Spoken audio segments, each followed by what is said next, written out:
The Great Pyramid of Giza aligns with true north to within 1/15th of a single degree. This is not a lucky guess. It is a message from the ancient world, carved in stone and aimed directly at the stars. For centuries, the mysterious alignment of temples and pyramids with the stars has captivated explorers, suggesting our ancestors possessed a cosmic understanding we are only starting to grasp.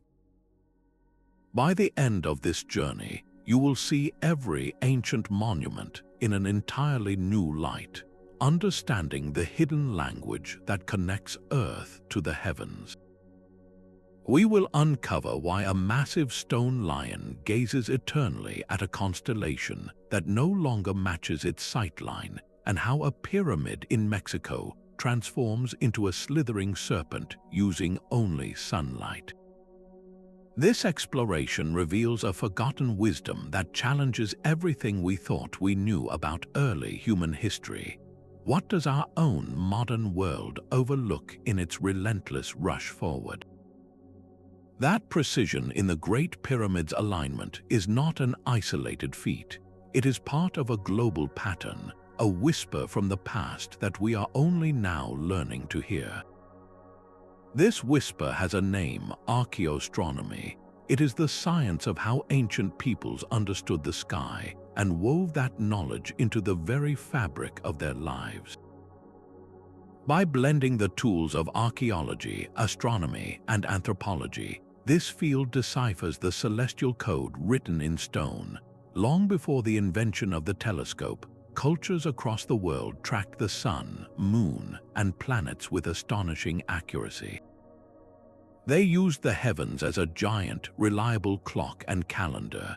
The rising of a particular star might signal the time to plant crops.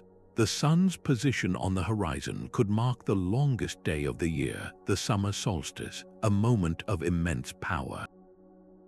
These were not just practical concerns. The sky was a spiritual map, a realm of gods and cosmic order.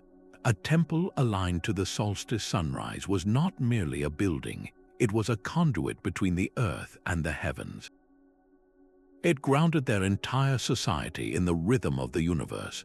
Pioneers in this field, like Dr. Anthony Aveni, have shown us that these alignments reveal a worldview where the cosmos was an intimate, living presence. Understanding this foundational drive to connect with the stars is the key that unlocks the deeper mysteries of these ancient sites. It transforms a pile of stones into a profound statement about humanity's place in the cosmos. The three Great Pyramids of Giza stand as a timeless riddle written across the desert floor.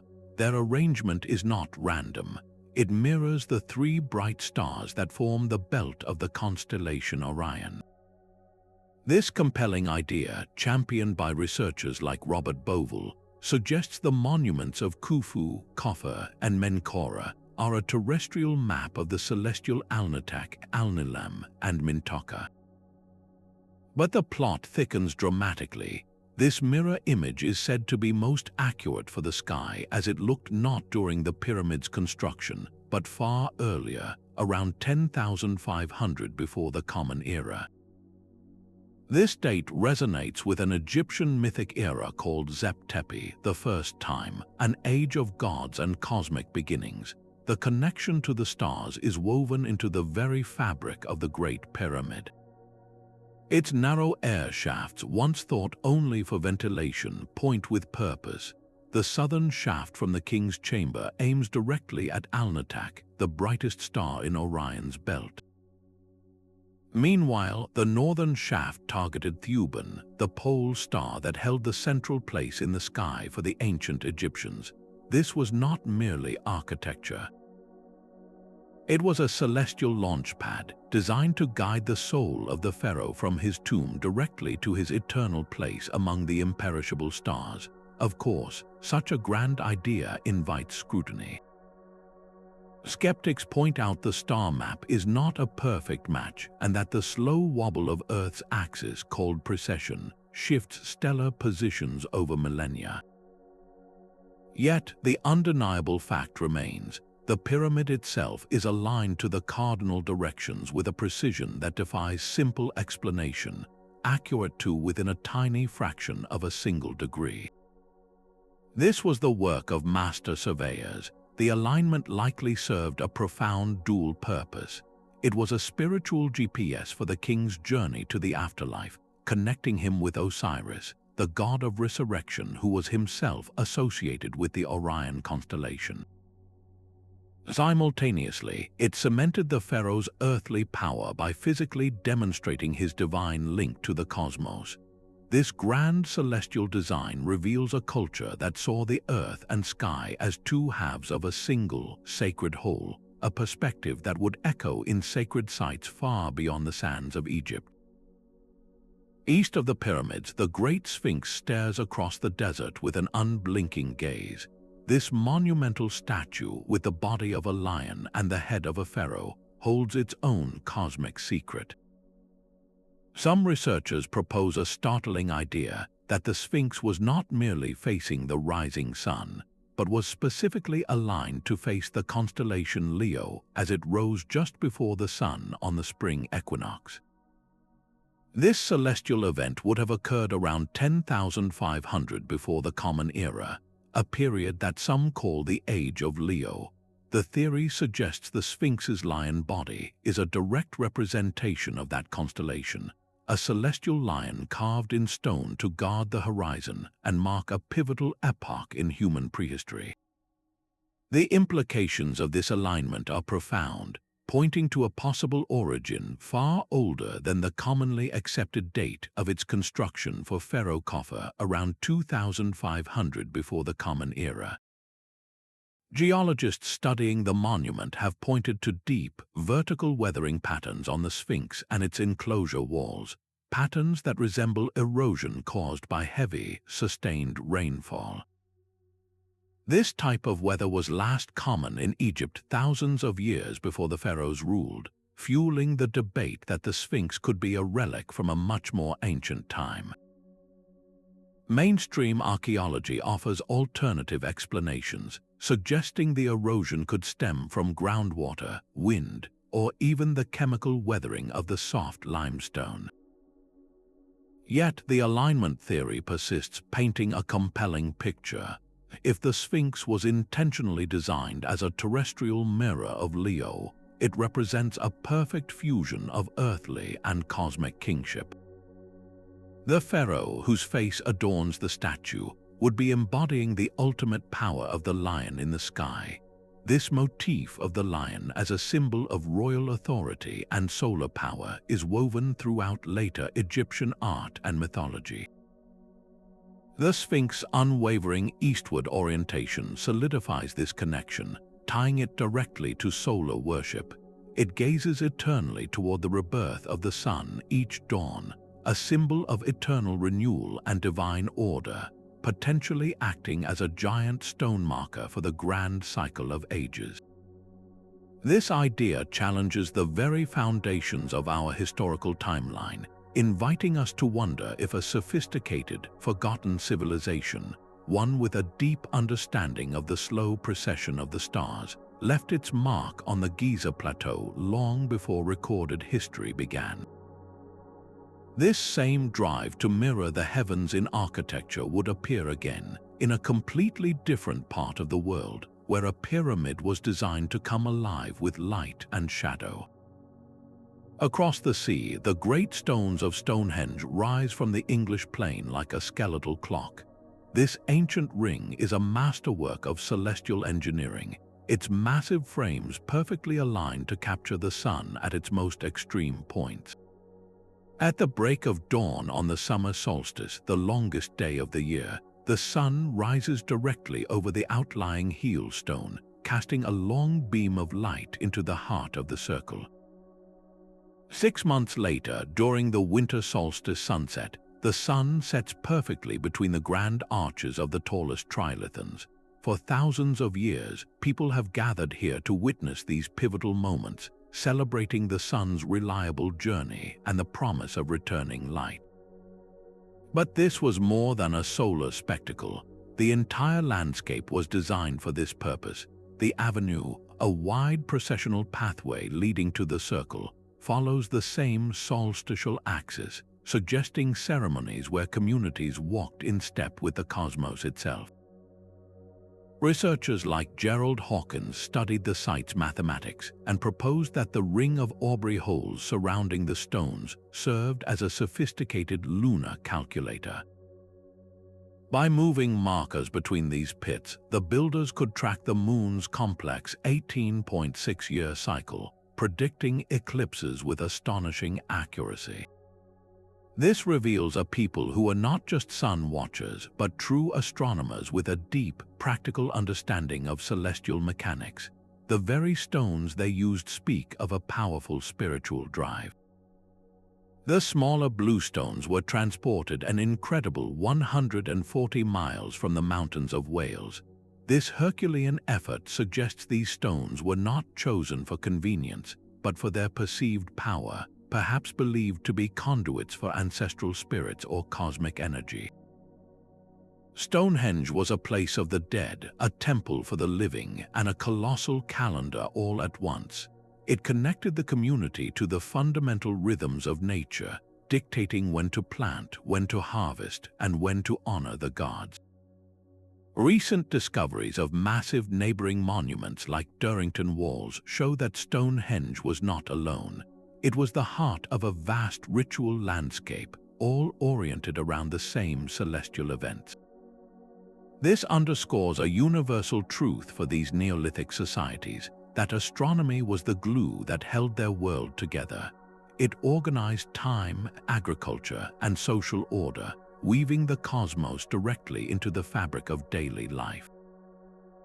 The enduring power of Stonehenge lies in this layered purpose, a bridge between the earth and the heavens that compels us to ask where else ancient people built their lives around the solstice sun. Far from the misty plains of England, another empire was mapping the stars in stone.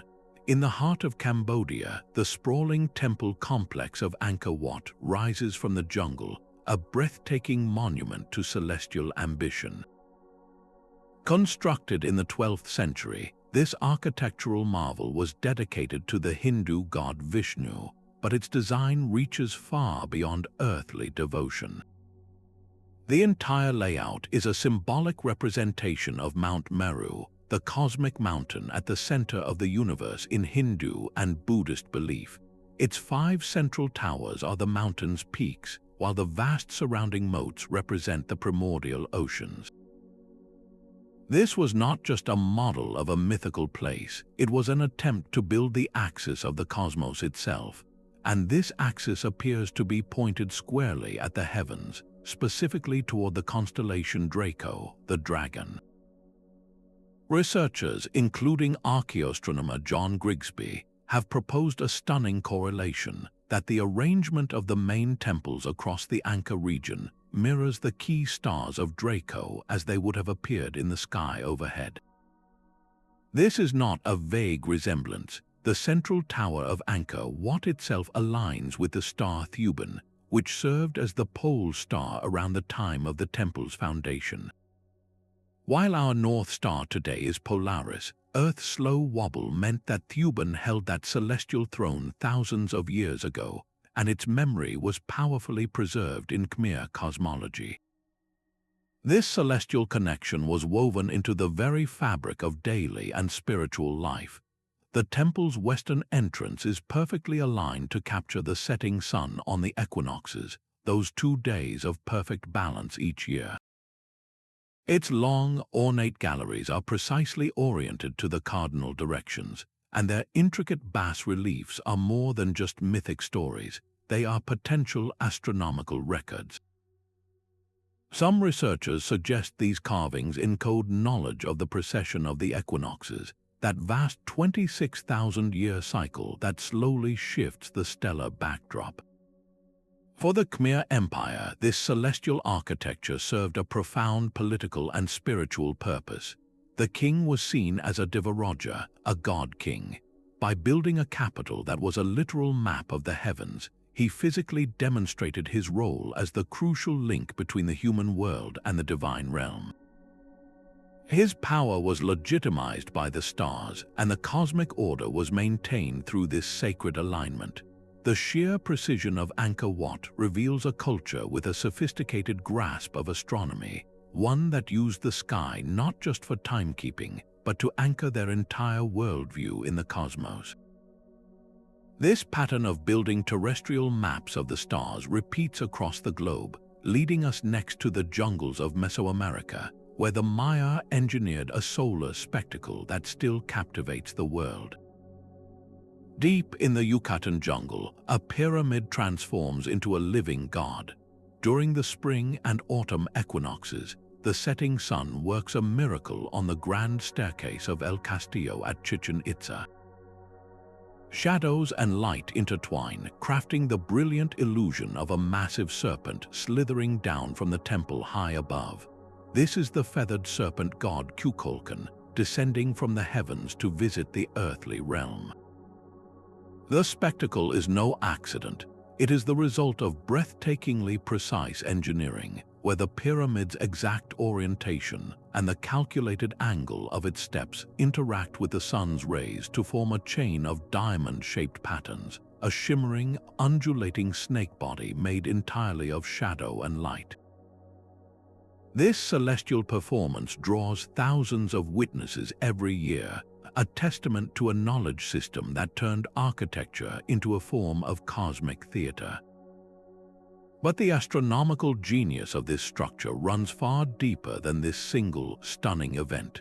The pyramid itself is a giant stone calendar. Each of its 4 sides has 91 steps. If you multiply that by 4, you get 364.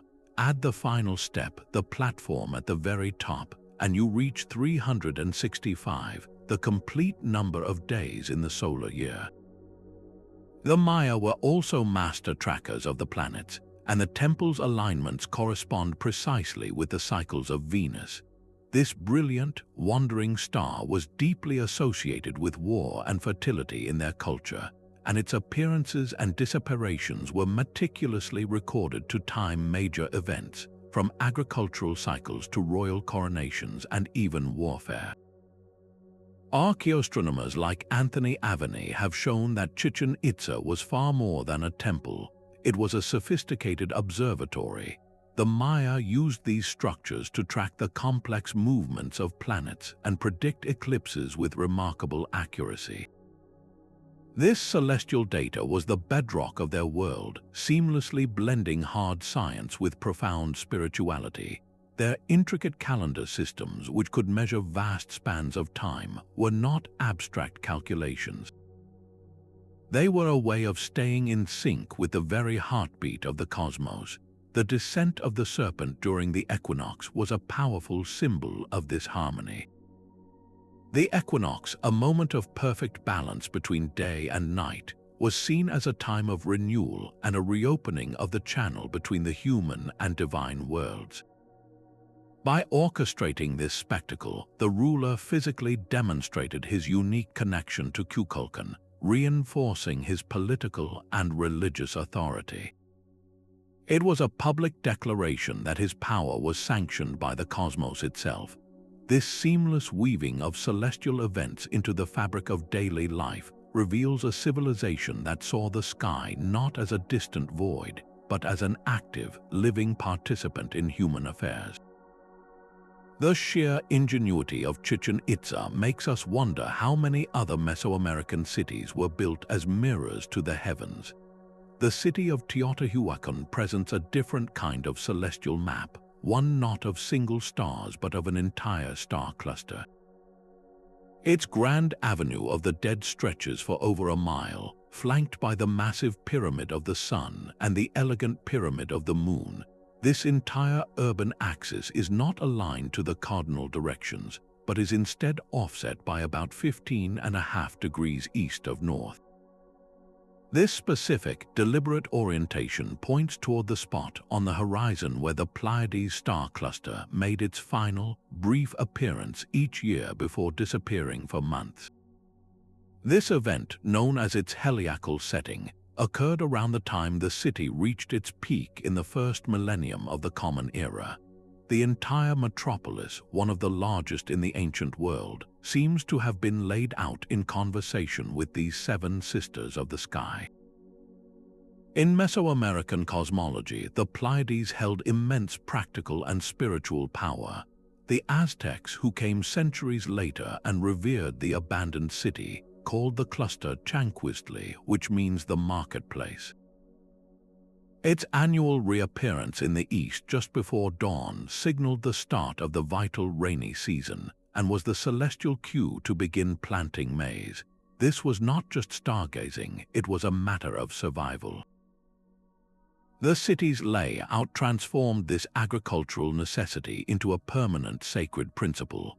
The pyramids themselves may have represented cosmic mountains, with the Avenue of the Dead serving as a processional way for rituals that mirrored the journey of the stars. The Temple of Quetzalcoatl, the feathered serpent, located in the Citadel complex, reinforces this sky-earth connection with its elaborate stone carvings of celestial serpents, weaving the mythology of the heavens directly into the city's stone heart. Teotihuacan was more than a city. It was a clock, a calendar, and a temple all fused into one. Its planners used the Pleiades to organize not just their space, but their very conception of time, creating a landscape where the rhythms of the sky dictated the cycles of life, commerce, and worship on the ground.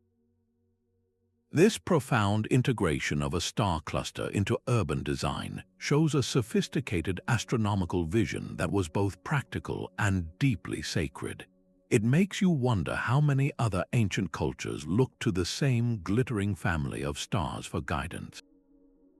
High atop the Acropolis, the Parthenon stands as a monument to reason and divine order. While its primary orientation is famously toward the dawn of Athena's birthday, a more subtle celestial relationship may be etched into its marble foundations. Some researchers suggest its precise axis and placement resonate with the stars of Ursa Major, the Great Bear. In the rich tapestry of Greek myth, this constellation was the nymph Callisto, transformed and placed in the heavens by Zeus. This was not merely a pretty story. Ursa Major held profound practical and symbolic power for the Greeks. Its circling stars were a constant in the northern sky, their motion providing a nightly clock and their pointer stars guiding travelers directly to Polaris, the unmoving pivot of the cosmos. This mythic narrative of transformation and eternal placement mirrored the ideals Athena herself represented, the civilizing force of wisdom bringing order out of chaos.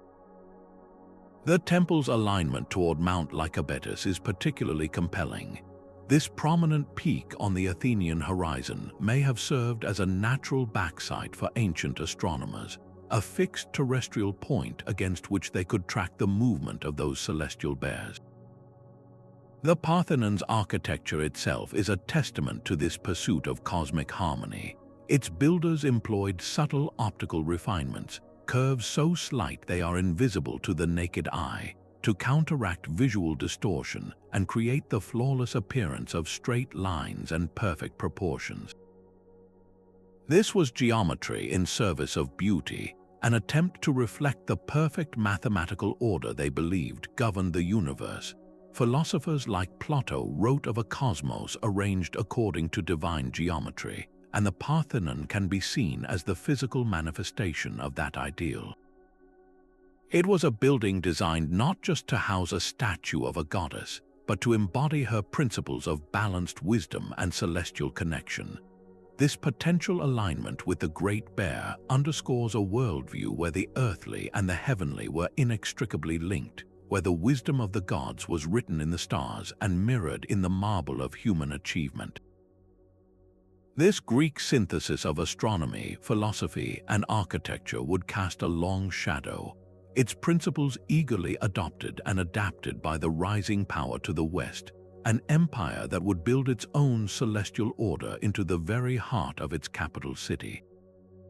The Pantheon in Rome holds a perfect circle of sky within its dome, a single open eye gazing eternally upward. This is the Oculus, a 30-foot wide opening that transforms the entire structure into a cosmic instrument.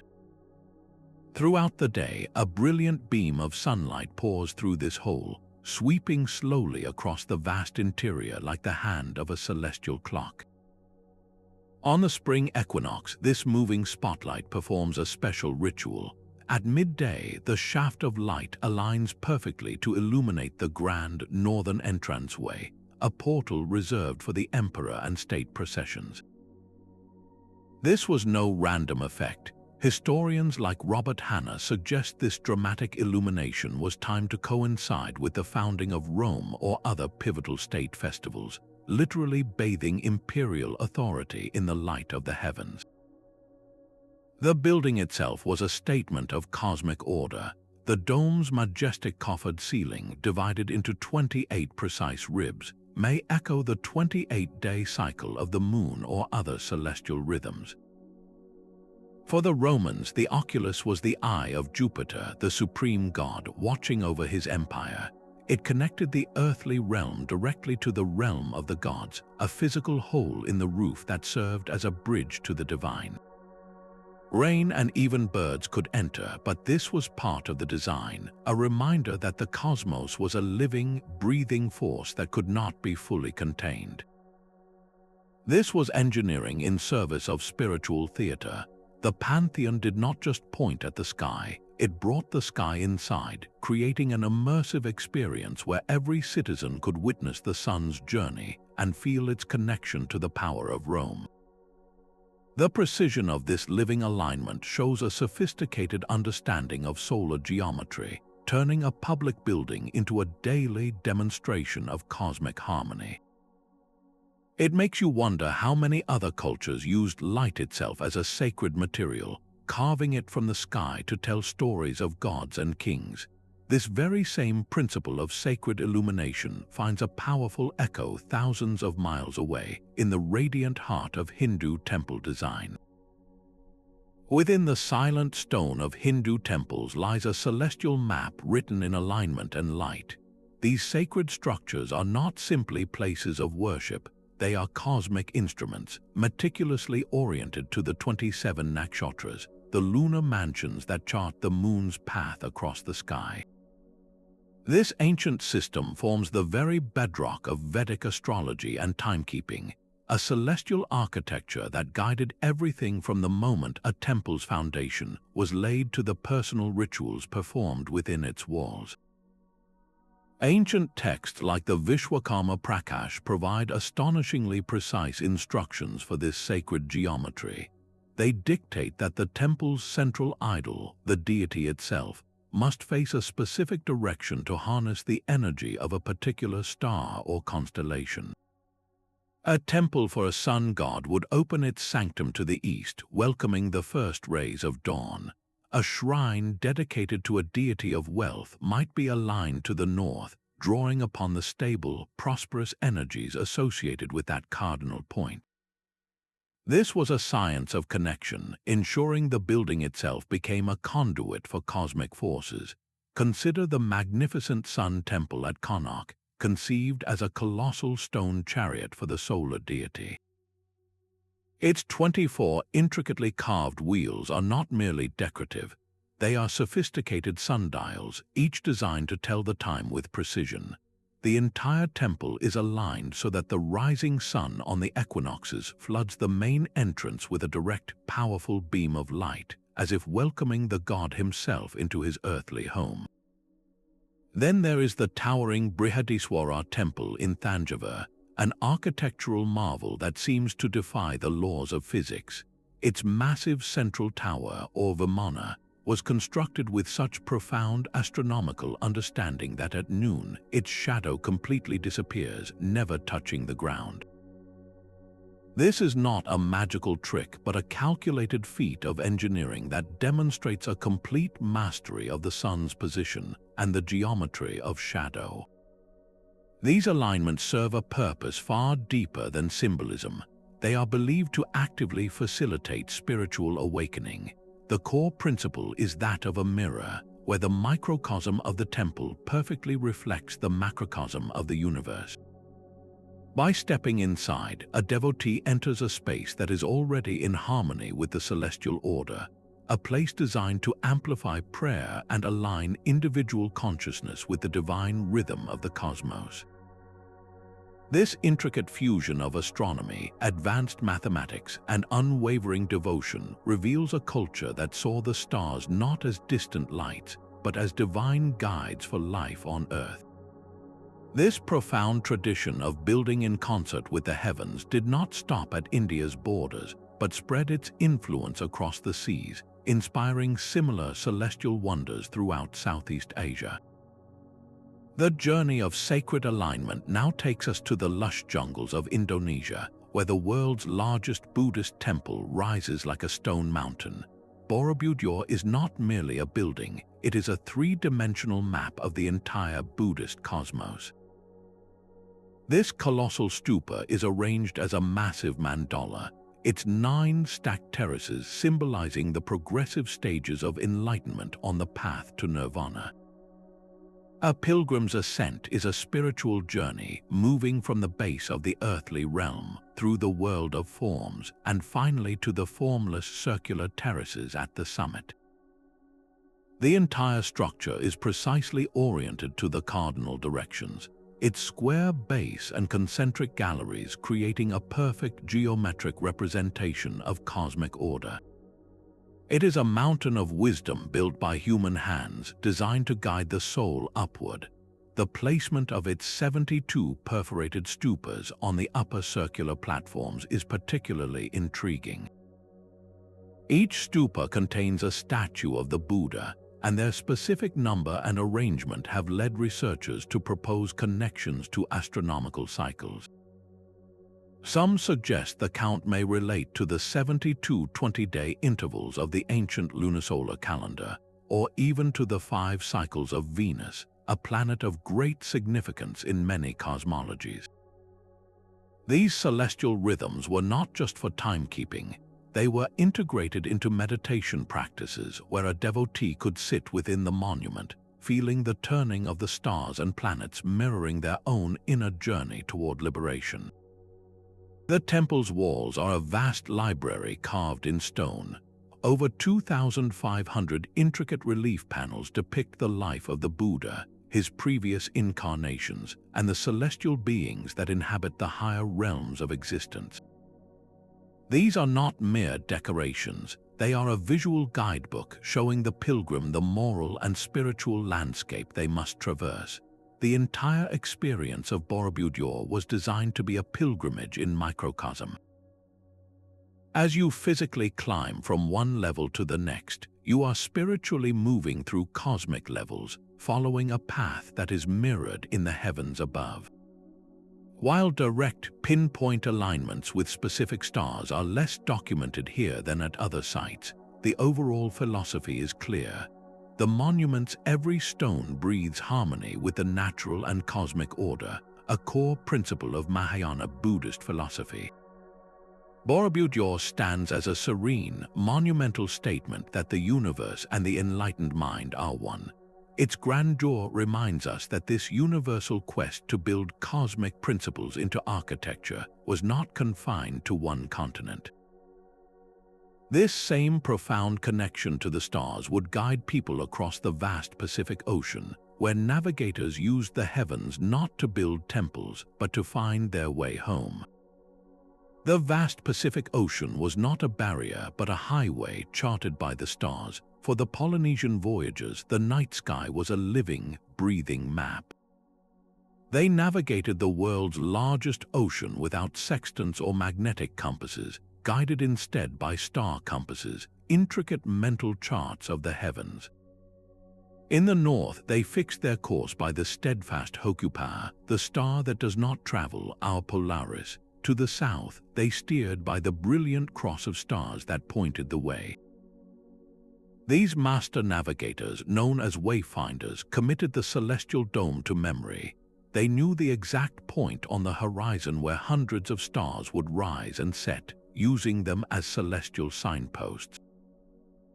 But their genius did not stop at the stars. They read the subtle patterns of ocean swells as they reflected off distant islands, watched the flight paths of seabirds returning to land, and sensed changes in the wind. This was a holistic science, a seamless fusion of astronomy, meteorology, and biology, where celestial alignment was the fundamental key to survival and the spread of culture across thousands of miles of open sea. This profound knowledge was preserved in chants and oral traditions, a legacy now celebrated by modern voyages like those of the Hokulea canoe, which has retraced these ancient routes using these very same techniques. On land, this cosmic connection was set in stone. Temples known as mari were often precisely oriented to the stars or the solstice sun. These sacred platforms were more than places of worship. They were navigational aids and spiritual centers that physically tied island communities to their ancestral homelands and the cosmos above. The Great Mari of Teotihuacan on the island of Raiatea stands as a powerful example. Its central axis is aligned with the rising sun of the solstice, a design that reinforced its status as the political and religious heart of the entire Polynesian region.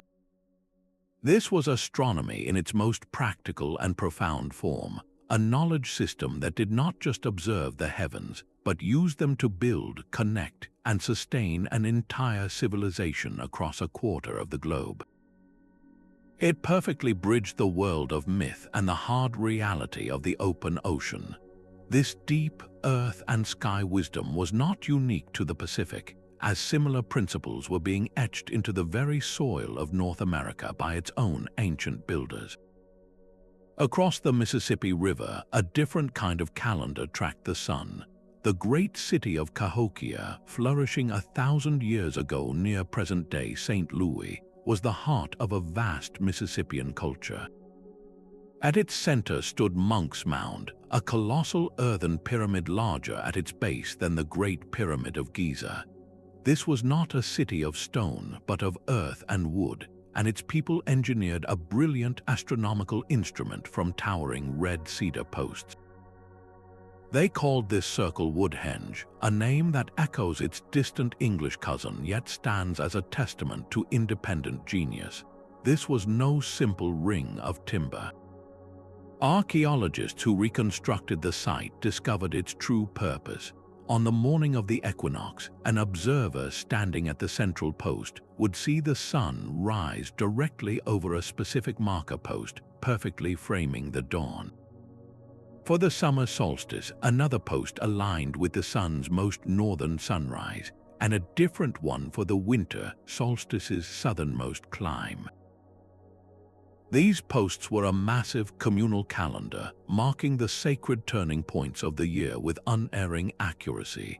The entire city was laid out on a grand cosmic plan. Monk's Mound itself is precisely aligned to the cardinal directions, its 4 terraces facing north, south, east, and west.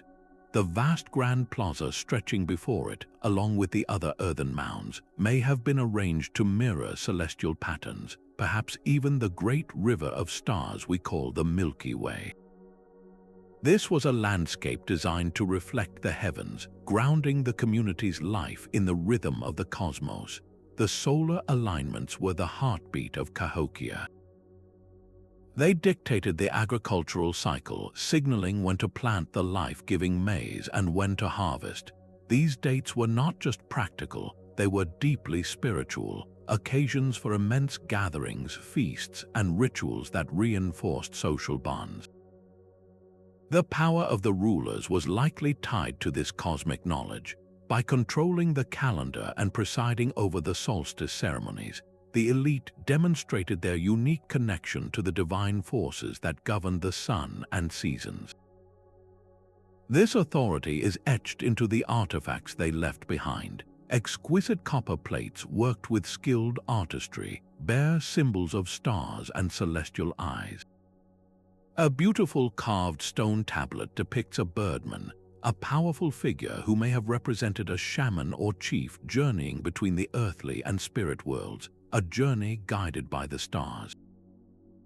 Cahokia's Woodhenge crumbled to dust centuries ago, but its legacy challenges the old narrative that sophisticated astronomy was absent in pre-Columbian North America. It reveals a vibrant, complex society that saw the same cosmic connections as the builders of Stonehenge and the pyramids. This universal human impulse to build in harmony with the sky did not fade with time. It simply found new expression in the hands of another desert culture, one that carved its celestial city directly into rose-red cliffs. Deep within the rose-red canyons of Jordan, the city of Petra conceals a solar secret in its very stone. The magnificent facade of the monastery, or Ad-Dair, carved high on a mountain cliff, acts as a colossal frame for the winter solstice sun. On the shortest day of the year, the sun's low arc allows its rays to penetrate the massive doorway, reaching deep into the inner chamber in a dramatic display of light and shadow. This was far more than an architectural accident. For the Nabateans, the masters of this desert kingdom, it was a profound ritual event, likely symbolizing the rebirth of their chief god, Dashara, and the promised return of the sun's strength. This celestial timing also had a ruthless practicality. The solstice marked a pivotal point in the annual cycle of the trade caravans that were the lifeblood of Petra's wealth. As the sun began its journey back north, it signaled the impending start of the safer, cooler travel seasons, a date every merchant and incense trader needed to know. The city itself functioned as a giant astronomical instrument. The narrow, winding gorge known as the Sick, which serves as the main entrance to Petra, is precisely oriented. Its towering walls act like a gun sight, perfectly framing the setting sun during the equinoxes, those 2 days of perfect balance in spring and fall. This deliberate alignment transformed a natural geological feature into a sacred processional way, where the very act of entering the city was a journey through a corridor of celestial light. The Nabateans extended this cosmic precision to their most vital resource, water. Their sophisticated network of channels and cisterns, a marvel of engineering in an arid land, may have been planned using the stars. The heliacal rising of Sirius, the moment this brilliant star first becomes visible just before dawn after a period of absence, coincided with the brief, vital annual rains. By tracking this celestial event, they could anticipate the coming water and prepare their intricate systems to capture every precious drop. This seamless integration of astronomy, hydrology, and architecture reveals a civilization that did not simply inhabit its environment, it conversed with the cosmos to survive and thrive. Petra stands as a stunning testament to a universal human truth, that from the deserts of Jordan to the jungles of Cambodia, ancient people looked to the heavens not just for wonder, but for the essential rhythms of life itself. A different kind of star map was carved into the very ceiling of an Egyptian temple. At Dendera, within the Temple of Hathor, a sprawling circular bas-relief known as the Dendera Zodiac captures the night sky in exquisite stone detail.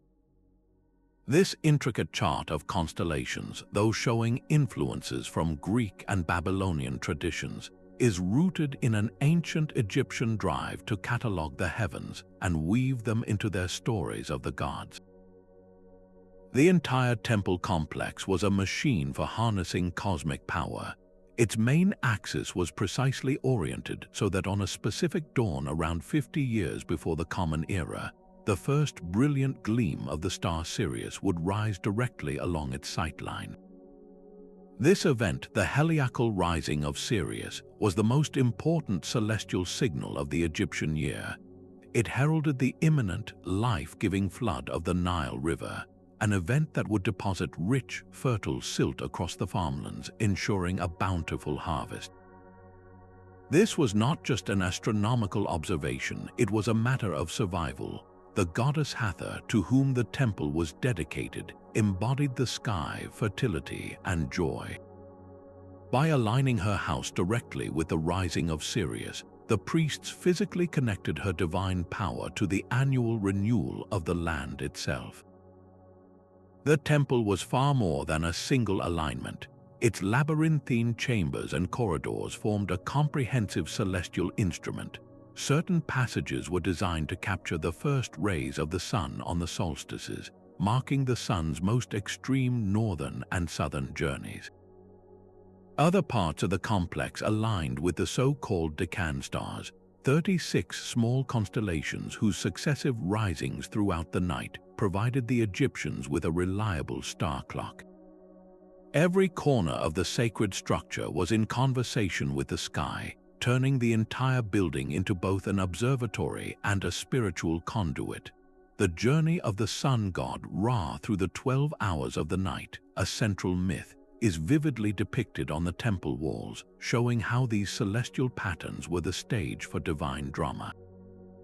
The Dendera zodiac itself is a snapshot of that cosmic stage, a fusion of imported knowledge and local tradition that reveals a sophisticated, holistic worldview.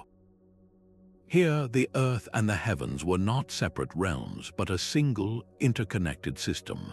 This profound integration of cosmic order into sacred architecture was not an idea that died with the pharaohs. Centuries later, on a different continent, medieval cathedral builders would look to the same sky, using light and stone to tell a strikingly similar story of divine harmony.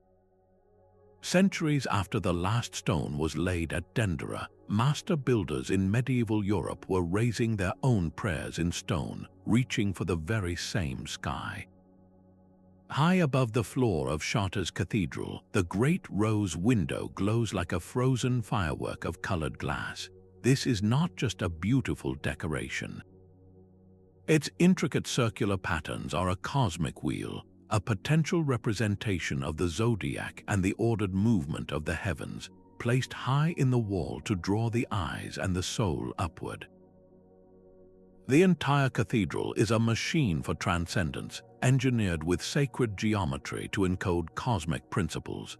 Its long nave is precisely aligned so that on the feast day of the cathedral's patron saint, the rising sun would flood the eastern end with light, bathing the altar in a divine glow.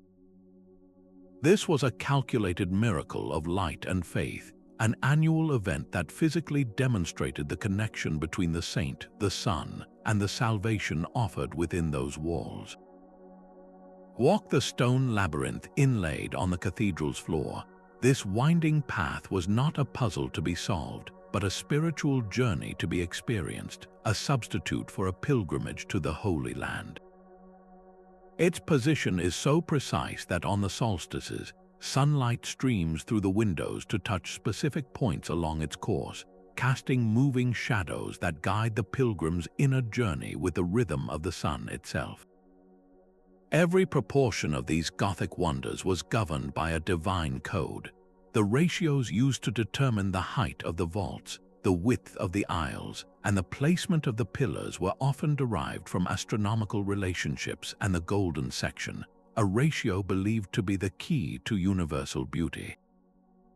This was geometry as a form of prayer, a way of ensuring that the building itself resonated with the harmony of God's creation. The master builders were not merely architects. They were custodians of an ancient tradition, studying classical texts like Vitruvius's De Architectura, which insisted that a structure must be in harmony with the cosmos.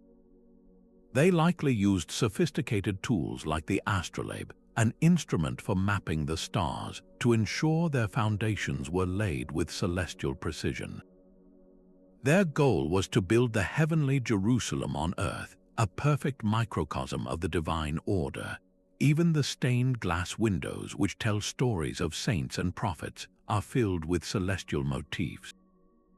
Stars, moons, and planets are woven into the biblical scenes, a constant visual reminder that the stories of salvation are played out on a cosmic stage. This breathtaking fusion of faith and astronomy reveals a profound truth. The ancient drive to align our sacred spaces with the heavens did not end with the pagan world. It was seamlessly adopted and adapted, its language translated into the stone and glass of Gothic cathedrals, proving that this cosmic conversation is a fundamental, enduring part of the human spirit. Perched on a knife-edge ridge in the Andes, Machu Picchu feels less like a ruined city and more like an instrument tuned to the cosmos. At its heart stands the Teotihuacan, the hitching post of the sun. This intricately carved granite pillar was far more than a ritual object. It was a precision solar tracker.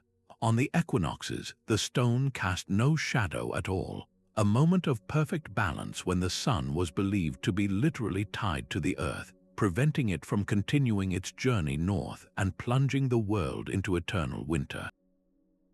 The shifting lengths of its shadow throughout the year told the Inca precisely when to plant and when to harvest, turning a stone pillar into the agricultural heartbeat of the community.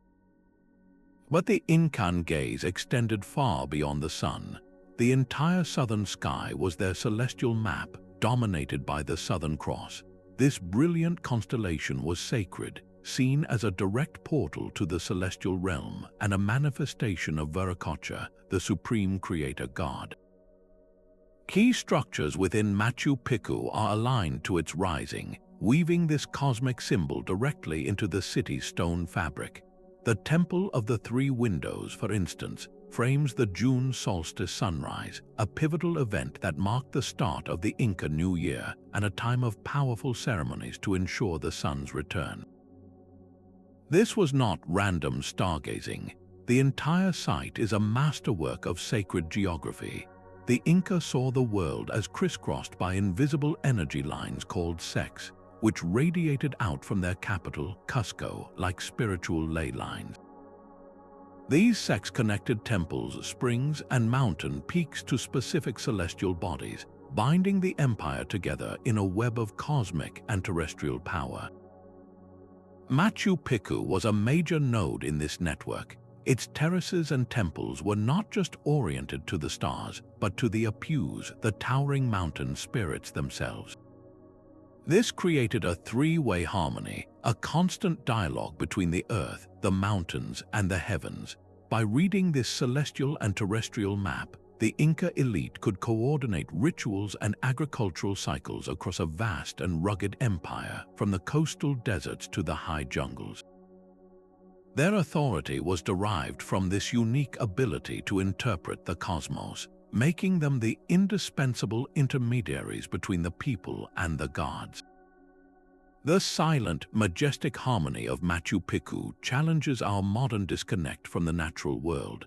It makes you wonder what other high-altitude cultures, looking up at the same clear, thin air, saw in the stars and carved into their own mountain sanctuaries. High in the thin air of the Himalayas, stone monasteries cling to the mountainsides as if grown from the rock itself. These are not mere buildings, but three-dimensional maps of the entire universe.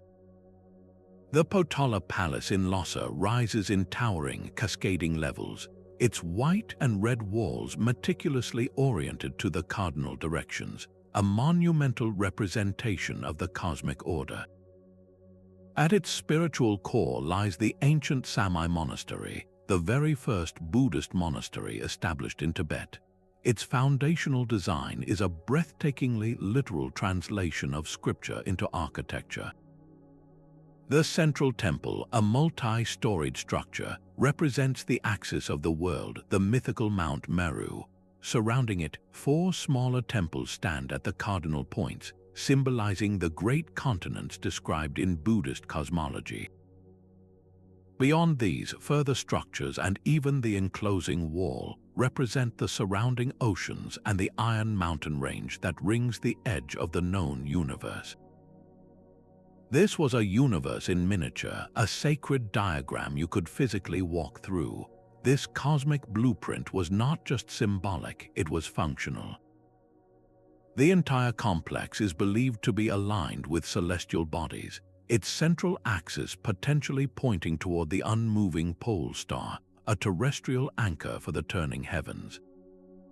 Some researchers suggest the layout may even mirror the great river of light we call the Milky Way, weaving the galaxy directly into the monastery's sacred geography.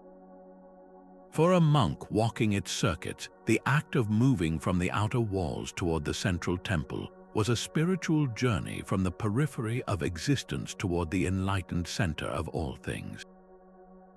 This profound alignment was calculated with precision. Monks relied on advanced astronomical texts like the Kalachakra Tantra, which contains intricate calculations for planetary movements and the passage of time.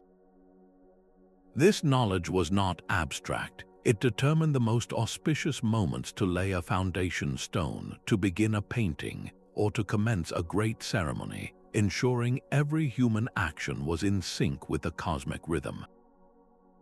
Even the placement of prayer wheels and stupas was deliberate, positioned to harness and circulate benevolent celestial energies for spiritual protection and community harmony. The result was a space that operated on two levels simultaneously. Externally, it was an architectural marvel, a fortress of faith against a stark landscape. Internally, it was a machine for enlightenment, where every alignment, every proportion, and every ritual was designed to quiet the mind and reflect the perfect order of the cosmos back onto the practitioner. This created a powerful sense of inner and outer harmony, where the vastness of the universe found a corresponding order within the human heart. Here, astronomy was not a separate science, but an essential tool on the path to awakening, a way of weaving the stars directly into the fabric of spiritual life. This deep, symbolic connection between land and sky is a universal human impulse, one that finds a stunningly different expression in the ancient songlines of Australia, where the very earth itself was sung into existence by the stars. The Australian desert holds stories not written on paper but sung into the land itself. These are the songlines, ancient pathways that crisscross the continent, each one a living map of the dreaming, the eternal time of creation. A songline is more than a route. It is a sequence of locations and landmarks, and each point is intimately connected to a specific star or constellation in the night sky.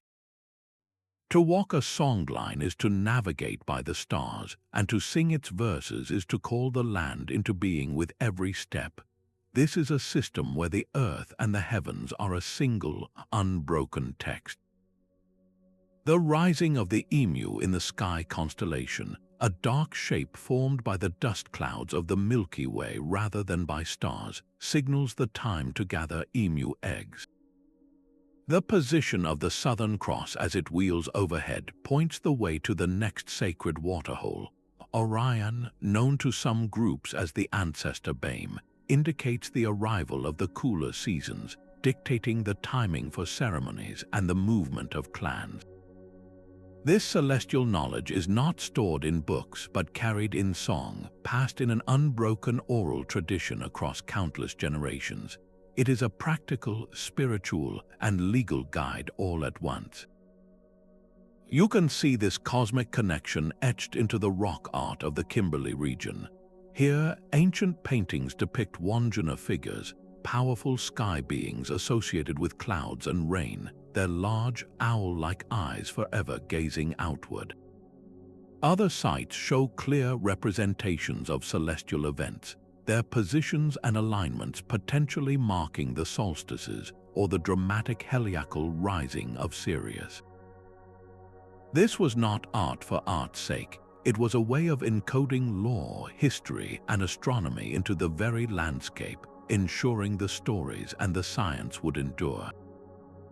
In this worldview, alignment is not a matter of mere geometry. It is a narrative and spiritual bond. A rock formation is not just a rock, it is the body of an ancestor, and the star above is its eternal spirit.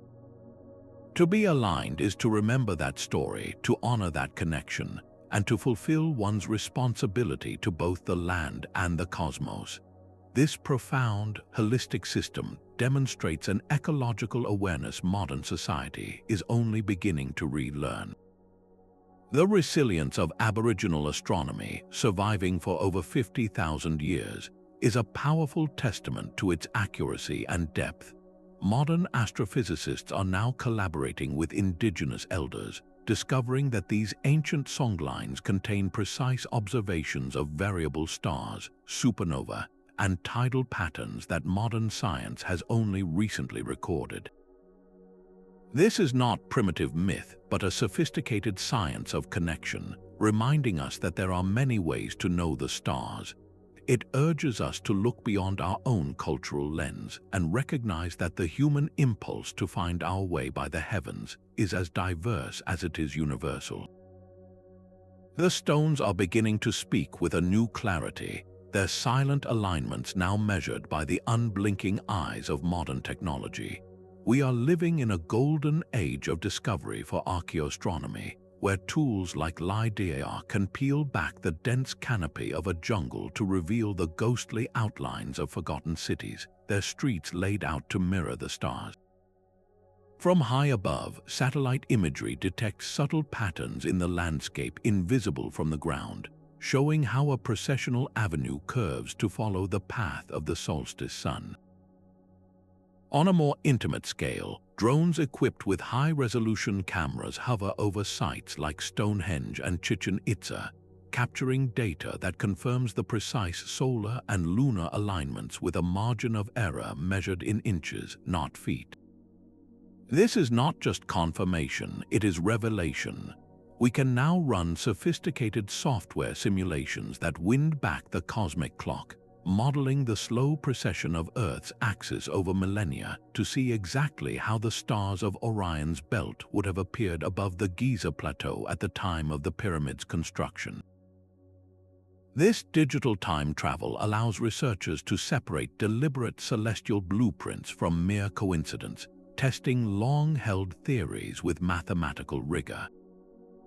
This technological leap is powerfully amplified by a new spirit of collaboration.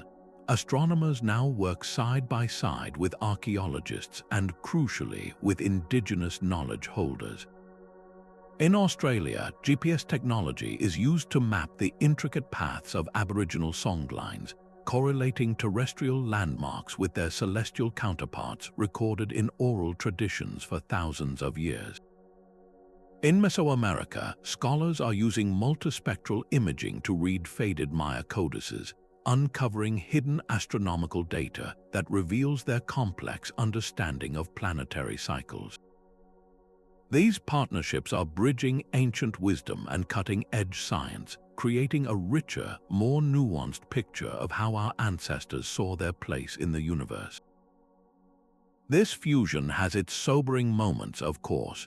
The same tools have definitively debunked popular but fanciful ideas, such as certain theories about mystical ley lines connecting unrelated sites across the landscape. Yet, more often, they affirm the breathtaking ingenuity of the ancient world. We now have overwhelming evidence that many of these alignments were not accidental. They were the product of intense observation, deliberate design, and profound cultural significance. This evolving field does more than just satisfy our curiosity about the past. It highlights a fundamental, enduring human impulse to look skyward and find meaning. As our technology grows ever more powerful, promising to peer deeper into the molecular composition of stone or simulate entire ancient skies in virtual reality, we can expect to uncover even more layers of meaning encoded in these sacred sites. The real mystery then becomes a question for us. In our world of artificial light and digital distractions, what have we lost of that deep, visceral connection to the cosmos?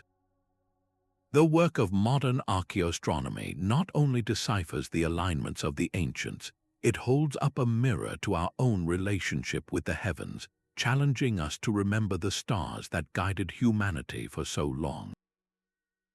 Earth's slow wobble is a clock that ticks just once every 26,000 years. This is the precession of the equinoxes, a subtle shift in our planet's tilt that gradually changes our view of the stars. Over centuries, it moves constellations across the sky, meaning a temple doorway perfectly aligned with a brilliant star 2,000 years ago might now open onto empty darkness. This grand cycle is the master key to unlocking the true age and intent of ancient sites.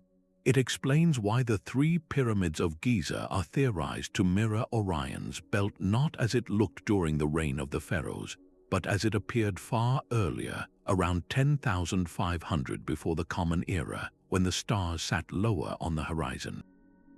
It is also why the North Star was not always our familiar Polaris.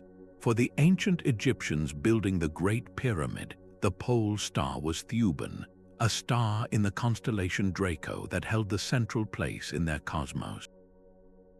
Precession has since gently nudged our celestial pole away from Theban and toward Polaris, a shift that would have been imperceptible in a single human lifetime, but was potentially observable over generations of careful, dedicated observation. The profound question then becomes, did any ancient cultures detect this slow cosmic drift? Evidence suggests they did. The Maya, with their intricate long count calendar, were tracking cycles of time so vast they seemed to encompass the rhythm of precession itself. Their cosmology was built on the idea of world ages, each ending and beginning anew, a concept that mirrors the astronomical reality of the shifting heavens. On the other side of the world, the Greek astronomer Hipparchus is often credited with the discovery of precession around 130 before the Common Era.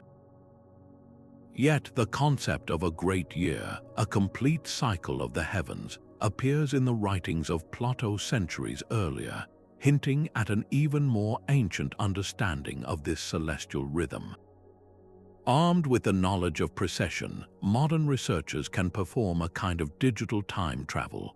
They can rewind the sky using sophisticated software, peeling back the layers of millennia to see the stars exactly as the ancient builders saw them. This technique allows us to test hypotheses with stunning precision. When we roll back the clock for the Great Sphinx, we find that around 10,500 before the Common Era, it would have gazed directly at the constellation Leo as it rose on the spring equinox, a perfect alignment of a stone lion with its celestial counterpart. This celestial clockwork reveals a depth of knowledge that is nothing short of breathtaking. It forces us to reconsider the intellectual capacity of our ancestors, who may have tracked cycles spanning hundreds of generations. How many other myths buried in cultures across the globe are in fact coded records of this great wobble? How many temples, now seemingly misaligned, were once perfect conduits to a star that has since drifted silently away? This enduring puzzle lies at the heart of archaeoastronomy. Did cultures across the globe invent celestial alignment independently, or was this profound knowledge passed along ancient trade routes? The evidence presents a fascinating duality. On one hand, the fundamental act of watching the sky is a universal human experience. Anyone, anywhere on Earth, can notice the sun rising and setting at different points on the horizon throughout the year. They can see the moon's phases and the stately procession of the stars. It seems almost inevitable that different societies, separated by vast oceans and millennia, would independently recognize the solstices as pivotal turning points. This explains the parallel development of solar calendars and structures like Stonehenge in England and Cahokia's Woodhenge in North America. Both cultures, with no conceivable contact, felt the same primal need to mark the sun's journey with massive, communal observatories. Similarly, the independent emergence of pyramid structures in Egypt and the Americas can be seen as a logical architectural solution for building tall, stable monuments that reach toward the heavens. The basic human experience of the cosmos, it seems, can lead to remarkably similar conclusions. Yet, on the other hand, we find tantalizing threads of connection that are difficult to dismiss. Consider the pervasive symbol of the serpent. In Mesoamerica, the feathered serpent god Kukulkan descends the pyramid at Chichen Itza. In ancient Egypt, the urious cobra adorned the pharaoh's brow as a symbol of royal power and protection. In Cambodia, the Naga serpent deities guard the entrances to Angkor Wat. While the serpent is a powerful natural symbol, its specific and repeated association with celestial bodies is striking. The Maya closely linked their serpent deities to the planet Venus, and the undulating motion of a snake is a potent analogy for the sinuous path the planets trace across the sky. Could this complex association between serpents and specific celestial events have been an idea that traveled? We know that trade routes like the Silk Road were conduits for more than just goods. They carried myths, mathematical concepts, and entire cosmologies. The problem is proving direct transmission in the deep past. The timelines often do not align neatly, and the evidence is circumstantial, written in symbolic language rather than historical records. Perhaps the most beautiful resolution to this debate is to see it not as an either-or question, but as a testament to the dual nature of human genius. Our species possesses an innate, shared capacity for pattern recognition and a deep yearning to comprehend our place in the universe. This inherent curiosity is the independent spark.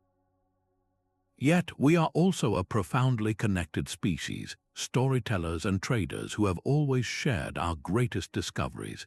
The true richness of archaeoastronomy lies in this very tension. It shows us that cultures from the deserts of Egypt to the jungles of Cambodia each looked up at the same night sky and asked the same profound questions. They arrived at similar, brilliant solutions, yet they always wove those solutions into the unique fabric of their own beliefs, environment, and artistic spirit. The pyramid in Egypt was a tomb for a god-king, a launchpad to the stars. The pyramid in Mexico was a mountain, a calendar, and a stage for a divine serpent. The same celestial inspiration, filtered through different worldviews, produced uniquely magnificent results. This global tapestry, woven with both common threads and dazzlingly unique patterns, challenges us to appreciate the diverse expressions of a single, universal human impulse to build our world in harmony with the cosmos. These celestial alignments were the very architecture of belief. A pyramid was not just a tomb, it was a resonant chamber for the soul, a launchpad designed to propel the pharaoh's spirit from its earthly remains directly into the cosmic river of the Milky Way. In Mesoamerica, the ruler standing atop El Castillo during the equinox was not merely a political leader, he was the living hinge between worlds. By orchestrating the descent of the feathered serpent, he demonstrated that his authority was not man-made, but flowed directly from Kukulkan himself. This was divine power made visible, a public spectacle that legitimized his rule by embedding it within the immutable laws of the cosmos. The recurring symbols found at these sites speak a universal language. The serpent slithering down the pyramid or coiled on the pharaoh's crown embodies the cyclical nature of time, shedding its skin as the sun sheds the night. The sun disk, cradled in stone, represents the eternal promise of return after the darkness, a daily victory of order over chaos. The pyramid itself is the primordial mountain, the first land to emerge from the watery void in countless creation myths, its peak touching the realm of the gods. These were not arbitrary decorations, they were the core components of a mythic narrative written in stone and light, explaining humanity's place in a living, breathing universe. This cosmic connection was also the glue that held societies together. When thousands gathered at Stonehenge to witness the solstice sunrise, they were not passive spectators. They were participants in a ritual that reaffirmed their collective identity. The sun's reliable return mirrored the community's own resilience. The turning of the seasons dictated the shared calendar of planting and harvest, and the towering stones anchored their lives to a reality far greater than any individual. These ceremonies transformed abstract astronomy into a visceral, communal experience, fostering a profound sense of belonging and shared purpose under the vast celestial dome. The stones and stars were teaching them how to live. In our modern world of concrete and artificial light, we have largely severed this ancient tie. Our time is measured by digital clocks, not the sun's arc. Our communities are often virtual, not gathered in a sacred circle. Yet the human yearning for that connection remains. The enduring power of these ancient sites lies in this timeless hunger for meaning, for a reminder that we are part of a grand, orderly system. Perhaps the greatest lesson they offer is an invitation to look up, not with the eyes of ancient priests, but with a renewed sense of wonder, to find our own ways of weaving the cosmic order back into the fabric of our lives. This celestial knowledge was the engine of entire civilizations. When a society builds its temples to the stars, it does more than honor the gods. It builds a framework for survival and power. The precise alignment of a pyramid or a stone circle was not an isolated spiritual act. It was the bedrock of agriculture, economics, and political strategy. In Egypt, the entire rhythm of life was dictated by the star Sirius. Its annual reappearance just before dawn, its heliacal rising, was the celestial signal that the Nile flood was imminent.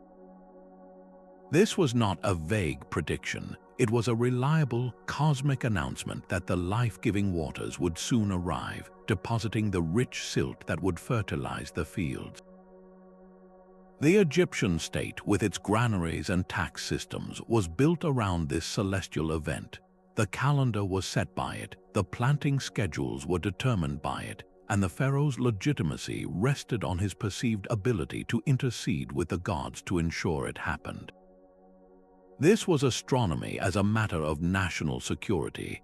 Across the ocean, the Maya used the heavens for a different kind of strategy. They tracked the planet Venus with obsessive precision, charting its complex cycles of appearance and disappearance. For them, Venus was not a peaceful morning star, but a deity associated with war. The Maya would time their military campaigns and diplomatic missions to coincide with specific phases of Venus, believing the celestial conditions would favor their endeavors. A king might launch a raid or arrange a royal marriage only when Venus appeared in a certain part of the sky, using astronomical data as a guide for geopolitical maneuvering. The stars were not just objects of wonder, they were active participants in statecraft. To achieve this level of celestial integration required a revolution in practical science. The construction of a perfectly aligned monument like the Great Pyramid demanded breakthroughs in mathematics and engineering. Master surveyors developed techniques for leveling vast foundation platforms and establishing true north with astonishing accuracy, skills that would have benefited irrigation projects and city planning. The precise stone cutting at Giza, where blocks fit together with seams thinner than a razor blade, represents a mastery of material science that elevated the entire society's technological capabilities. At Teotihuacan, the same celestial vision that aligned the city with the Pleiades also informed its brilliant hydraulic engineering. The builders channeled water through a complex network of canals and underground drains, managing a precious resource in a highland environment. This was not a separate discipline from astronomy. It was all part of a single, integrated system of knowledge. The construction of these cosmic sites was itself a powerful social force. Mobilizing thousands of workers to build Stonehenge or the pyramids was a monumental act of social organization. It required administrators, engineers, and a shared sense of purpose that transcended individual clans or villages. The act of building together, of creating something aligned with the eternal heavens, forged a powerful cultural identity. These monuments became collective achievements, symbols of what the community could accomplish when united by a common vision. They reinforced communal bonds and created a sense of historical continuity, a story that was literally set in stone for future generations. The legacy of these ancient sky watchers offers a profound lesson for our own time. They understood that true progress comes from aligning human activity with the larger systems of the natural world.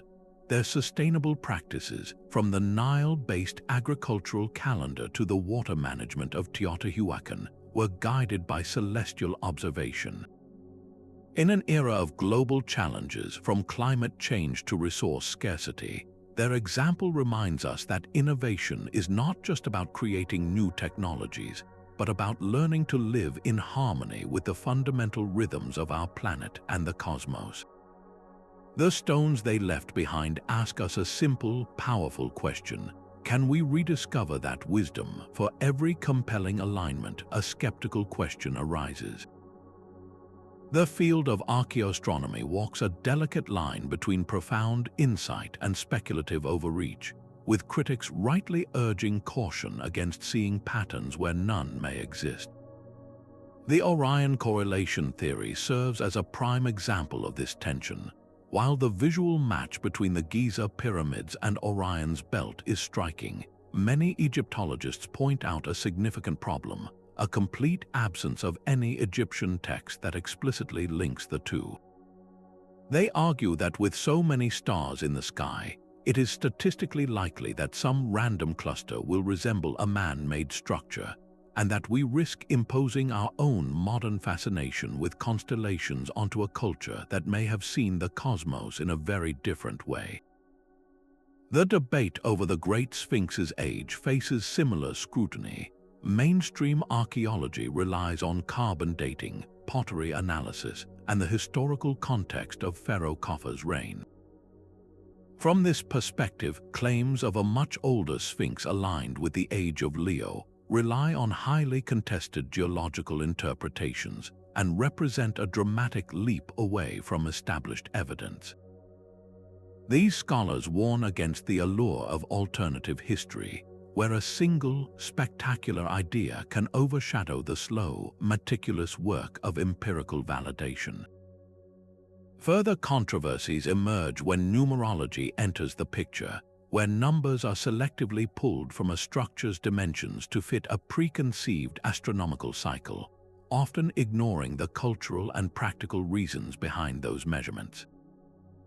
This is why the most robust findings in archaeoastronomy are never based on astronomy alone. They are the product of true interdisciplinary collaboration, where astronomical data is weighed against archaeological digs, anthropological studies of living traditions, and a deep understanding of a culture's own written or oral records.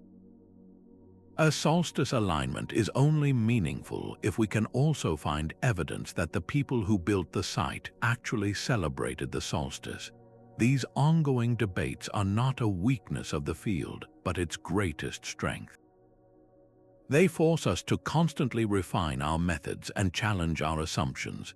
They remind us that our quest to understand the ancient sky watchers requires a dual commitment: to the open-minded wonder that sees the possibilities, and to the rigorous skepticism that demands proof. The truth behind the stones and stars is not found in the easiest or most spectacular explanation, but in the one that best respects the intricate tapestry of the past. The future of this celestial detective story is being rewritten by artificial intelligence. Powerful algorithms can now sift through staggering amounts of data, comparing the precise GPS coordinates of thousands of ancient sites with models of the ancient sky. This digital eye can spot subtle alignment patterns across continents, connections a single researcher might never notice. Imagine an AI discovering that temples built 1,000 years apart in Egypt and Peru both align with the same faint star cluster, hinting at a shared, deep-time celestial observation. This is not science fiction. Initiatives like the Global Archaeoastronomy Project are working to build a vast, open database of aligned structures, inviting scholars and citizen scientists alike to contribute and analyze findings. Soon, you might use an app on your phone to help identify a potential solstice alignment at a local ruin, becoming part of this global research effort. Our view is also expanding into orbit. Satellites and high-altitude drones provide a god's-eye perspective, mapping entire ceremonial landscapes to see how processional avenues and outlier mounds form grand, interconnected designs with the sun and stars. We are even entering the age of astroarchaeology, a field that asks how dramatic cosmic events shaped human history. Did a brilliant supernova, visible even in daylight, inspire the sudden construction of a temple aligned to its former position in the sky? Could the terrifying appearance of a comet with a curved tail be the origin of the feathered serpent myth, later immortalized in stone? These are the new layers of mystery we are beginning to peel back. This evolving understanding does more than satisfy our curiosity about the past. It offers a blueprint for our future. A new wave of architects and designers is looking to these ancient principles, creating buildings that harmonize with the sun's path for natural heating and lighting, reducing our reliance on artificial energy.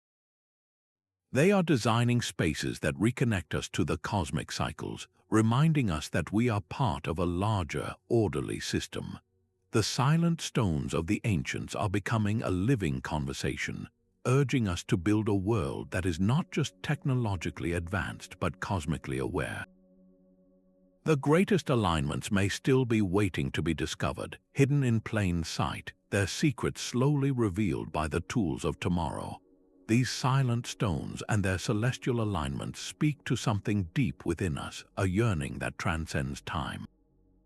The ancient builders who aimed their pyramids at Orion or framed the solstice sun were not just engineers or priests.